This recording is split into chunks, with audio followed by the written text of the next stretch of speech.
How's everyone doing? Well, I want to leave off with my story. I want to talk to you guys a little bit about another event that happened growing up.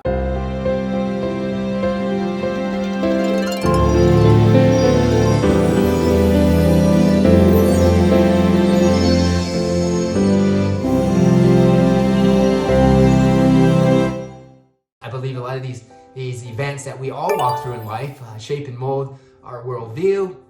Some are funny, some are sad, some are devastating, but I think God uses it all for good. Well, I was going to a tournament in the summer. It was a national tournament, the hard courts in San Jose, and did not have a ride to go and didn't have a place to stay and didn't have the means to go up and stay in a hotel. My dad worked that weekend, and so I said, you know what? It came down to like the last day. I said, we have a place to stay. Dad, just get us there. Brought my brother along with me. He's like, you better have a place to stay. I didn't have a place to stay, but I thought in my mind, we had a lot of friends that we knew in the juniors that we would be able to stay with them. I'll be able to stay in a hotel or somewhere. And as we got there, we check in early that Friday, played a little bit of tennis, hung out at the country club. Was getting down to the last hour of like, where are we going to stay? And I remember a friend of ours was staying in the parking lot in his like motorhome. They didn't have no room for us to stay. My brother was getting short patience with me, and I was 14. This is in the 14s age group, and I remember us just hanging out in the parking lot.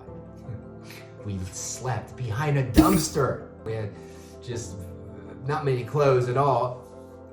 And remember, 4 a.m. in the morning, big bright lights are coming. We're sleeping, bright lights are coming at us. These pitchforks to pick up the garbage. It was the garbage man.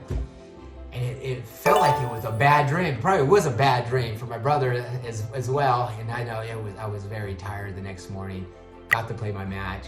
I didn't get any sleep that night. You can imagine sleeping on the concrete with not smelling too well.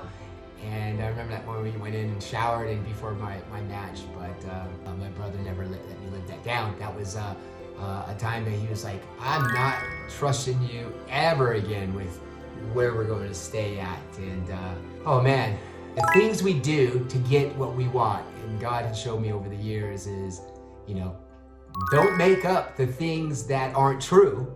Keep to what is true and just. And I tried to stay in balance as much as I can and not put any people in harm's way, but that was a story that I know that really really instilled in my head, and probably in my brother's head as well. I kind of can laugh about it today, but back then it wasn't too funny, because you can imagine 2 kids staying on the streets, sleeping and not having a place to stay, and that wouldn't fly too much nowadays.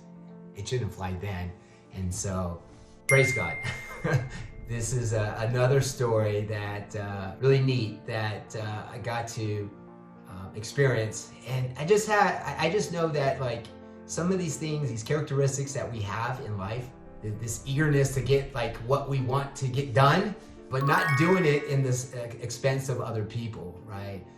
But having a go after attitude, God's kind of instilled in me. I know these are some of the lessons I've seen and how God has grown me, but being able to keep it in balance. Important to keep it in balance.